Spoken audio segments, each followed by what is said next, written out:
ഇന്ന് തന്നെ ഡൗൺലോഡ് ചെയ്യൂ. കാണൂ നിങ്ങളുടെ ഫേവറേറ്റ് ഷോസ്. സ്വന്തം ജീവന് പേടിയില്ലാത്തവർക്ക് പിന്നെ പേടിയുള്ളത് ഉറ്റവരുടെ ജീവന. ഈ മണ്ണ് ഞങ്ങൾക്ക് നഷ്ടമാകുന്നതിന്റെ വേദനയുടെ ആഴം ഞങ്ങൾക്ക് എത്രത്തോളം ഉണ്ടാവുന്നോ അത്രത്തോളം വേദന നിങ്ങളുടെ ജീവിതത്തിൽ ഉണ്ടാവും. ഹലോ രോഹിതേ, കട്ടായി. ഞാൻ വിഷ്ണുവിനെ ഒന്ന് വിളിച്ചു നോക്കട്ടെ.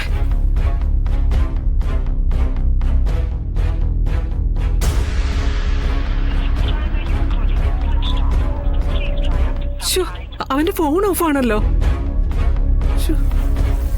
ഈ സമയത്ത് അവനെവിടെ പോയി? സത്യാമ്മ സമാധാനായിട്ടിരിക്കെ. ചിലപ്പോ വിഷ്ണു ജീപ്പ് ഒതുക്കിയിട്ടിട്ട് എന്തെങ്കിലും ആവശ്യത്തിന് കമലന്റെ കൂടെ വല്ലതും പോയതാണെങ്കിലോ? അങ്ങനെയും വരാലോ. ഫോൺ സ്വിച്ച് ഓഫ് ആയി പോയതോ ചാർജ് ഇല്ലാതെ ആവാം. അതായിരിക്കും വിളിച്ചിട്ട് കിട്ടാത്തത്. എങ്കിൽ ആ കമലിനെ ഒന്ന് വിളിച്ചു നോക്കാം. ചിലപ്പോ അങ്ങനെ ആയിരിക്കും അല്ലേ? അങ്ങനെ അവനെ സാധ്യതയുള്ളൂ. ചിലപ്പോ അങ്ങനെ ആയിരിക്കും. പക്ഷെ എത്ര തിരക്കാണെങ്കിലും ഇടയ്ക്ക് വിളിച്ച് അച്ഛൻ എന്തെടുക്കാന്നൊക്കെ എന്റെ കുഞ്ഞിനോട് ചോദിക്കുന്നതാ.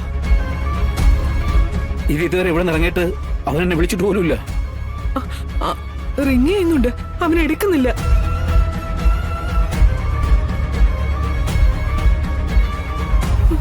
ഞാൻ വിഷ്ണുവിനെ ഒന്നുകൂടെ വിളിച്ചു നോക്കട്ടെ.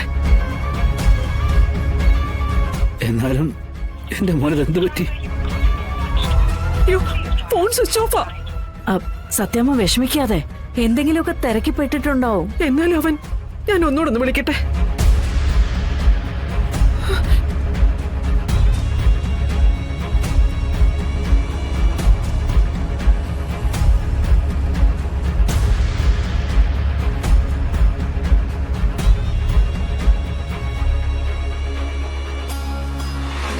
ചേച്ചിയമ്മയെ കാണുന്നില്ലല്ലോ അച്ഛാ.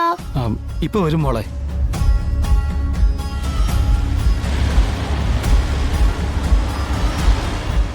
അമ്മയുടെ കാറ് വരുന്നുണ്ട്.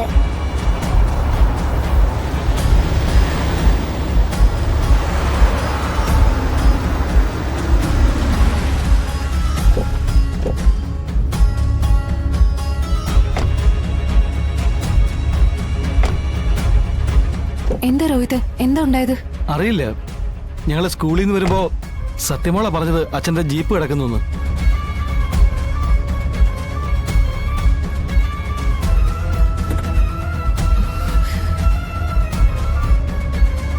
കീയൊക്കെ ഉള്ളിൽ തന്നെ ഉണ്ടല്ലോ.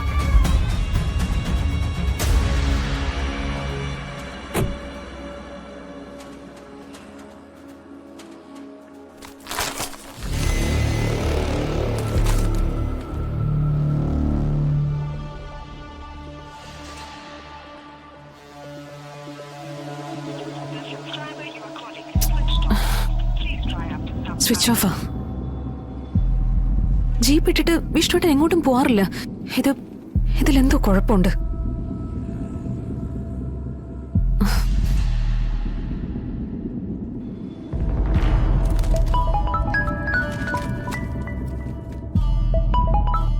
Hello madam. റസാഖ്, എനിക്ക് അത്യാവശ്യമായിട്ട് റസാഖിനെ ഒന്ന് കാണണം.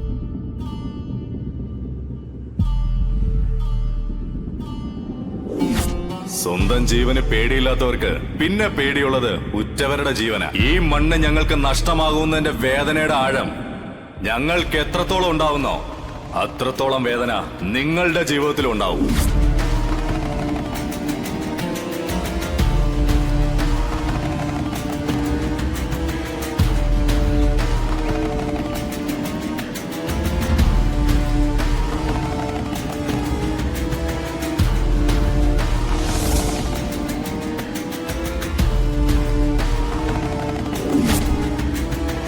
ഇതൊരു വിശ്വാസമാണ്. നീ എന്റെ ജീവിതത്തിന്റെ ഭാഗമായി മാറിയെന്ന് ഞാൻ നിനക്ക് തരുന്നൊരു വാക്ക്. ചങ്ക് പോലെ എന്റെ കൂടെ കൂടിയ ഞാൻ നിന്നെ ഒരിക്കലും കൈവിടുകയില്ലെന്ന് ഈ ക്ഷേത്ര സന്നിധിയിൽ വെച്ച് ഞാൻ നിനക്ക് വാക്ക് തരുന്നു.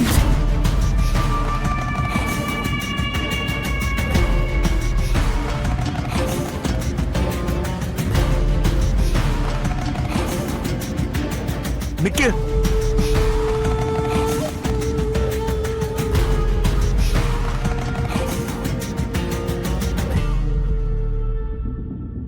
നീ ആർക്കാ ഈ ഭക്ഷണമായിട്ട് പോകുന്നത്? എടീ, നിന്നോടാ ചോദിച്ചത് ആർക്കാണ് ഈ ഭക്ഷണമായിട്ട് പോകുന്നതെന്ന്. അത് പിന്നെ എൽസ കൊച്ചമ്മ പറഞ്ഞിട്ട്. എൽസ കൊച്ചമ്മ പറഞ്ഞിട്ട്?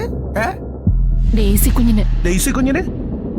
എടി, അവൾക്ക് ഇവിടുന്ന് പച്ചവെള്ളം പോലും കൊടുക്കരുതെന്ന് പറഞ്ഞിട്ടുള്ളതല്ലേ? പിന്നെന്താ നീ അവളെ ഊട്ടാൻ നടക്കുന്നത്? സാറേ, കൊച്ചമ്മ പറഞ്ഞപ്പോ. ഒരു കൊച്ചമ്മ. എടി എടി അവക്ക് ഇവിടുന്ന് ഇനി എന്തെങ്കിലും നീ കൊടുത്തു പോയാൽ അവക്ക് വടി കിട്ടും, നിനക്കും വടി കിട്ടും. തന്തക്കുറ്റം പറയുന്നവളൊക്കെ പട്ടിണി കിടന്ന് ചാവണം. കൊണ്ടുപോയിക്കോ. മേല ഈ പണി കാണിച്ചേക്കരുത്. ഇല്ല സർ. പൊക്കോ. അരുത്.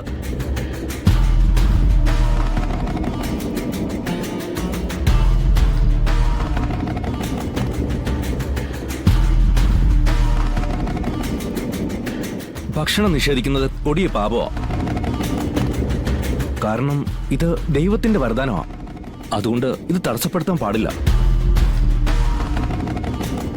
തടസ്സപ്പെടുത്തിയ ദൈവകോപം ഉണ്ടാവും. എന്ന് വെച്ച് അവളുടെ ഇഷ്ടത്തിന് നമ്മൾ വഴങ്ങി കൊടുക്കണമെന്നാണോ ഡേവിസ് പറഞ്ഞു വരുന്നത്? ശത്രുവിന്റെ മകനെന്നും ശത്രു തന്നെ. അവനെ മിത്രമാക്കാൻ നോക്കിയ നമ്മളെ നമ്മൾ തന്നെ കൊല്ലുന്നതിന് തുല്യമാണ്. എന്നെ സംബന്ധിച്ച് അത് എന്റെ മരണത്തിന് തുല്യവും. ഡേവിസേ, വേരറുക്കല്ല, വേരോട് അവനും ഭൂമിയിൽ നിന്ന് പിഴുതെറിയുക. അതിന് കച്ചമുറുക്കിയിരിക്കുന്ന ഞങ്ങളോട് തന്നെ ഡേവിസിനത് പറയാൻ തോന്നിയല്ലോ. കഷ്ടം. നിങ്ങൾ രണ്ടാളും എന്നെ തെറ്റിദ്ധരിച്ചിരിക്കുക. ഡേസിയെ വിവാഹം കഴിക്കാൻ പോകുന്ന ആളെന്ന നിലയിൽ അവളുടെ മനസ്സ് മനസ്സിലാക്കേണ്ട ഉത്തരവാദിത്വം എനിക്കുണ്ട്. അതിനുവേണ്ടി ഞാൻ എന്റേതായ ഒരു ശ്രമവും നടത്തി നോക്കി. അതിൽ ഞാൻ മനസ്സിലാക്കിയ കാര്യങ്ങളാ ഞാൻ നിങ്ങളോട് പറഞ്ഞത്. അത്ര പെട്ടെന്നൊന്നും ഇത് അവസാനിപ്പിക്കാൻ പറ്റില്ല. ഹൃദയം ഹൃദയത്തോട് ചേർന്നിരിക്കുന്നുണ്ടെന്ന് ചില കവികൾ പറയാറില്ലേ? അതാണ് അവസ്ഥ. ഒരെണ്ണത്തിൽ നിന്ന് വേർപെടുത്തിയാൽ രണ്ടിലൊരാൾ മരണപ്പെടും. അതാണ് അവസ്ഥ.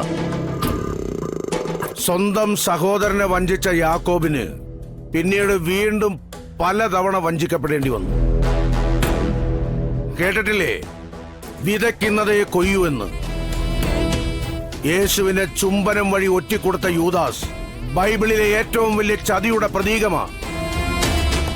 അതിന്റെ അവസാനം ആത്മഹത്യ ആയിരുന്നു എന്നുകൂടി ഓർക്കണം.